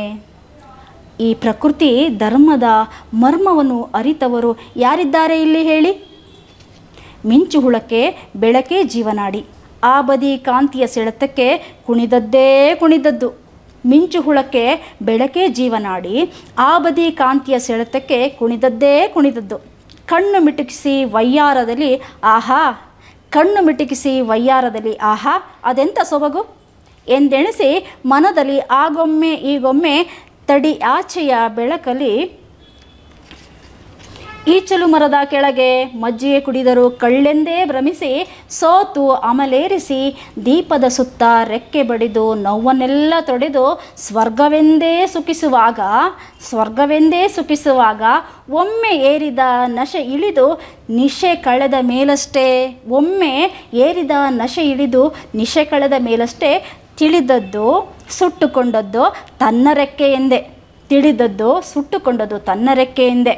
ಹಾರಲಾಗದೆ ನಡೆಯಲಾಗದೆ ಸುಟ್ಟ ರೆಕ್ಕೆ ಹಿಡಿದೆ ತನ್ನ ದಡ ಸೇರಲು ತೆವಳಿದರೆ ಆಗ ಹಾಯಿಯೂ ಇರಲಿಲ್ಲ, ಹುಟ್ಟು ಇರಲಿಲ್ಲ, ಬೆಂದ ಬಾವುಗಳಷ್ಟೇ ಕಂಡವು. ಆಗ ಹಾಯಿಯೂ ಇರಲಿಲ್ಲ, ಹುಟ್ಟು ಕಾಣಲಿಲ್ಲ, ಬೆಂದ ಬಾವುಗಳಷ್ಟೇ ಕಂಡವು. ಇದು ಇವತ್ತಿನ ಸಮಾಜದ ಹೆಣ್ಣುಮಕ್ಕಳ ಒಂದು ಚಿತ್ರಣವನ್ನು ನೋಡಿ ಬರೆದದ್ದು. ಯಾಕಂದರೆ ಯಾವುದೋ ಒಂದು ಮಾಯಾ ಪ್ರಪಂಚಕ್ಕೆ ಅವ್ರು ಏನಾಗ್ತಾರೆ ಅಂದರೆ ಮಾರು ಹೋಗ್ಬಿಟ್ಟು ಎಲ್ಲೋ ಒಂದು ಮಿಣುಕು ದೀಪ ಉರಿತಾ ಇರತ್ತೆ, ಅದನ್ನೇ ಅವರು ದೊಡ್ಡ ದೀಪ ಅಂತ ಭ್ರಮಿಸಿ ಆ ಕಡೆ ವಾಲ್ತಾರೆ. ಆದರೆ ಏನಾಗುತ್ತೆ ಅಂದರೆ ಅಲ್ಲಿ ಹೋದ ಮೇಲೆ ಗೊತ್ತಾಗುತ್ತೆ ಅವರಿಗೆ ಇದು ಮಾಯಾ ಪ್ರಪಂಚ, ನಾನು ಮಾರು ಹೋದೆ. ಆದರೆ ಮಾರು ಹೋದೆ ಅಂತ ಅನ್ನುವಂಥದ್ದು ಯಾವಾಗ ಗೊತ್ತಾಗುತ್ತೆ ಅಂದರೆ ತನ್ನನ್ನು ತಾನು ಕಳ್ಕೊಂಡಾಗ, ತನ್ನ ರೆಕ್ಕೆಗಳನ್ನ ಸುಟ್ಕೊಂಡಾಗ, ಅಲ್ಲಿ ತನಕ ಗೊತ್ತಾಗೋದೇ ಇಲ್ಲ. ಏನು ನಾನು ಅದಕ್ಕೆ ಬರೆದಿದ್ದೇನೆ, ಏನು ಇದನ್ನ ಮಜ್ಜಿಗೆ ಅಂತ ಅಂದ್ಕೊಂಡು ಕುಡಿದ್ರೆ ಅದು ಕಳ್ಳಾಗಿತ್ತು, ಬಹುಶಃ ಅದು ಗೊತ್ತಿದೆ, ಏನು ಸೇಂದಿ ಅಂತ. ಆದರೆ ಎಲ್ಲ ಸುಟ್ಕೊಂಡ ನಂತರದಲ್ಲಿ ಆ ದಡದಿಂದ ಈ ದಡಕ್ಕೆ ಬಂದಿದ್ರಲ್ಲ, ಈಗ ಎಲ್ಲ ಸುಟ್ಕೊಂಡ್ಮೇಲೆ ಆ ದಡಕ್ಕೆ ಹೋಗಬೇಕು ಅಂದಾಗ ಅಲ್ಲಿ ಶಕ್ತಿನೂ ಇರಲ್ಲ, ಬುದ್ಧಿನೂ ಹೋಗಿರುತ್ತೆ, ಈ ಕಡೆ ದೋಣಿನೂ ಇರಲ್ಲ, ಈ ಕಡೆ ಹುಟ್ಟು ಇರಲ್ಲ. ಆದರೆ ಉಳಿದಿದ್ದೇನು? ಆ ಬೆಂದ ಬಾವುಗಳಷ್ಟೇ, ಅಂದರೆ ನೋವುಗಳಷ್ಟೇ. ಅನ್ನುವಂಥ, ಅಂದರೆ ಇವತ್ತಿನ ಒಂದು ಏನು ಸಮಾಜ ಸಮಕಾಲೀನ ಚಿತ್ರಣದಲ್ಲಿ ಏನು ನಡೀತಿದೆ ಅನ್ನುವಂಥದ್ದು ಹೆಣ್ಮಕ್ಳಿಗೆ ಸಂಬಂಧಪಟ್ಟಂಗೆ ಇದು ನಾನು ಬರೆದಿರ್ತಕ್ಕಂಥದ್ದು. ಇಂಥ ಕವಿತೆಗಳನ್ನು ನೀವು ಎಲ್ಲಾದರೂ ನೋಡಿದಾಗ ಬರುತ್ತಾ ಅಥವಾ ಹೇಗೆ? ಅಂದರೆ ನಾವು ನೋಡ್ತೀವಲ್ವ ಈಗ ಸಮಾಜದಲ್ಲಿ ಎಷ್ಟು ಹೆಣ್ಮಕ್ಳು ಅಪ್ಪ ಅಮ್ಮ ತುಂಬ ಕಷ್ಟದಿಂದ ಓದಿಸಿರ್ತಾರೆ. ನಾವು ಕಾಲೇಜು ನೋಡ್ತೇವೆ, ಈಗ ವಿದ್ಯಾರ್ಥಿಗಳು ಬರ್ತಾರೆ, ಅವರು ನಮ್ಗೆ ಗೊತ್ತಿರುತ್ತೆ ತುಂಬ ಬಡತನದಲ್ಲಿ ಇರ್ತಾರೆ ಅಂತ ಗೊತ್ತಿರುತ್ತೆ. ಅಪ್ಪ ಅಮ್ಮ ಎಷ್ಟು ಕಷ್ಟಪಟ್ಟು ಅವರಿಗೆ ಕೂಲಿ ನಾಲಿ ಮಾಡಿ ಕಳಿಸಿರ್ತಾರೆ. ಆದರೆ ಇವರು ಕಾಲೇಜಿಗೆ ಬಂದು ಏನು ಮಾಡ್ತಾರೆ, ಅಪ್ಪ ಅಮ್ಮ ಕಷ್ಟಪಟ್ಟಿರ್ತಾರೆ ಅನ್ನೋದನ್ನು ಮರ್ತು ಬಿಟ್ಟು ಯಾವುದೋ ಒಂದು ಮಾಯಾ ಪ್ರಪಂಚಕ್ಕೆ ಒಳಗಾಗ್ತಾರೆ. ದೇಹದ ವಾಸ್ತವ ಅಂದರೆ ಮನೆಯ ವಾಸ್ತವ ಚಿಂತನೆಯನ್ನು ಬಿಟ್ಬಿಡ್ತಾರೆ. ಇಲ್ಲಿಯ ಮಾಯಾ ಲೋಕಕ್ಕೆ ತಮ್ಮನ್ನು ತಾವು ಮುಡುಪಾಗಿಡ್ತಾರೆ. ಹೋಗಲಿ, ಆ ಮುಡುಪಾಗಿ ತಮ್ಮನ್ನು ತಾವು ಇಟ್ಕೊತಾರಲ್ವ, ಅಲ್ಲಿ ಅವ್ರು ಏನಾದ್ರು ಸಾಧನೆ ಮಾಡ್ತಾರಾ? ಇಲ್ಲ. ಅಲ್ಲಿ ಏನಾದರೂ ಅವರು ಕಲಿತಾರಾ? ಇಲ್ಲ. ಆ ಕಲಿಯೋಕ್ಕೂ ಇಲ್ಲ, ಸಾಧನೆಯೂ ಇಲ್ಲ ಅಂದಾಗ ಅವರು ಹಾಕಿರ್ತಕ್ಕಂಥ ಯೋಚನೆ ದಾರಿ ಎಲ್ಲವೂ ಕೂಡ ಅನರ್ಥ ಅಲ್ವಾ? ಹೌದು. ಆಗ ಹಾಳಾಗೋದು ಯಾರು? ಹೆಣ್ಣು ಸಮಾಜನೇ ಅಲ್ವಾ? ಖಂಡಿತ. ಆ ಒಂದು ಕಲ್ಪನೆ ಅನ್ನೋಕ್ಕಿಂತ ಇವತ್ತು ನಾವು ಕಾಣುವಂಥದ್ದೇ ಅದು. ನಾವು ಎಷ್ಟೋ ವಿದ್ಯಾರ್ಥಿಗಳನ್ನ ನೋಡ್ತೇವೆ, ನೋಡಿ ಅವರಿಗೆ ಹೇಳಿದ್ರು ಅವರಿಗೆ ಗೊತ್ತಾಗಲ್ಲ. ಎಲ್ಲ ತಮ್ಮನ್ನು ತಾವು ಹತಾಶ ಭಾವಕ್ಕೆ ಮುಳಿಸ್ಕೊಂಡಾಗ, ಹತಾಶ ಭಾವದಿಂದ ಕಂಗೆಟ್ಟಾಗ ಅವ್ರಿಗೆ ಅನ್ಸುತ್ತೆ ಅನ್ಸುತ್ತೆ. ಆದರೆ ಕಾಲ ಮಿಂಚೋಗಿರುತ್ತೆ. ಎಷ್ಟೋ ಹೆಣ್ಮಕ್ಳು ಆತ್ಮಹತ್ಯೆ ಮಾಡ್ಕೊತಾರೆ. ಹೌದು, ಅದು ಇಂದಿನ ವಾಸ್ತವ. ಅದನ್ನೆಲ್ಲ ನೋಡಿದಾಗ ಇಂತಹ ಕವಿತೆಗಳು ಹುಟ್ಟುತ್ತೆ. ಯಾಕಪ್ಪ ನಮ್ಮ ಹೆಣ್ಮಕ್ಳು ಹೀಗೆ ಮಾಡ್ತಿದ್ದಾರೆ? ಯಾಕೆ ಅಪ್ಪ ಅಮ್ಮ ಕಷ್ಟಪಡ್ತಾರೆ? ನಾವು ಅವಾಗ ಏನನ್ಸುತ್ತೆ, ನಮ್ಮ ಅಪ್ಪ ಅಮ್ಮ ಕೂಲಿ ನಾಲಿ ಮಾಡಿನೋ ಅಥವಾ ಏನೋ ಮಾಡಿದಾಗ ನಮಗೆ ಓದೋಕ್ಕೂ ಕೂಡ ಕಷ್ಟ ಇರ್ತಿತ್ತು. ಇವತ್ತಿನ ಹೆಣ್ಮಕ್ಳಿಗಾಗಲಿ, ಇವತ್ತಿನ ಯಾವ ವಿದ್ಯಾರ್ಥಿಗಳು ಅಷ್ಟು ಕಷ್ಟ ಇಲ್ಲ. ಸಮಾಜ ಬಹಳಷ್ಟು ಮುಂದುವರೆದಿದೆ. ಸಮಾಜ ಮುಂದುವರೆದಿದೆ. ಅಪ್ಪ ಅಮ್ಮ ತುಂಬ ಕಷ್ಟಪಡ್ತಿದ್ದಾರೆ, ಅವ್ರು ಬೆವರು ಹರಿಸ್ತಿದ್ದಾರೆ. ಆ ಬೆವರಿಗೆ ಮಕ್ಕಳು ಬೆಲೆ ಕೊಡ್ತಾ ಇಲ್ಲ. ಆ ಬೆಲೆ ಕೊಡ್ದಿದ್ದಾಗ ಏನಾಗುತ್ತೆ ಅಂದರೆ, ಸಮಾಜದ ದನಿಯಾಗಿರ್ತಕ್ಕಂಥ ಕವಿಗಳು ಅದನ್ನು ನೋಡ್ತಾರೆ. ಆವಾಗ ಇಂತಹ ಕವಿತೆಗಳು ಹುಟ್ಟುತ್ತೆ. ಇಷ್ಟೊತ್ತು ಈ ಕಾರ್ಯಕ್ರಮದಲ್ಲಿದ್ದು ನಿಮ್ಮ ವಿಚಾರಗಳನ್ನು ನಮ್ಮ ಜೊತೆ ಹಂಚಿಕೊಂಡಿದ್ದಕ್ಕೆ ಧನ್ಯವಾದಗಳು. ತಮಗೂ ಕೂಡ ನನ್ನನ್ನು ಇಲ್ಲಿ ಬರಮಾಡಿಕೊಂಡು ಇಷ್ಟೊತ್ತು ನನ್ನ ಸಾಹಿತ್ಯಕ್ಕೆ ಸಂಬಂಧಪಟ್ಟಿರ್ತಕ್ಕಂಥ ವಿಚಾರಗಳನ್ನು ಹಂಚಿಕೊಳ್ಳುವಂತೆ ಮಾಡಿರ್ತಕ್ಕಂತಹ ತಮಗೂ ಕೂಡ ಬುಕ್ರಮದ ಎಲ್ಲರಿಗೂ ಕೂಡ ನಾನು ಅನಂತ ಧನ್ಯವಾದಗಳನ್ನು ಅರ್ಪಿಸ್ತೇನೆ. ನಮಸ್ತೆ. ಇದಾಗಿತ್ತು ಈ ವಾರದ ಝೂಮ್ ವಿತ್ ಬುಕ್ಬ್ರಹ್ಮ ವಿಶೇಷ. ಹೆಚ್ಚಿನ ವಿಡಿಯೋಗಳಿಗಾಗಿ ನೋಡ್ತಾ ಇರಿ ಬುಕ್ಬ್ರಹ್ಮ ಫೇಸ್ಬುಕ್ ಪೇಜ್ ಹಾಗೂ ಯೂಟ್ಯೂಬ್ ಚಾನೆಲ್. ಧನ್ಯವಾದಗಳು.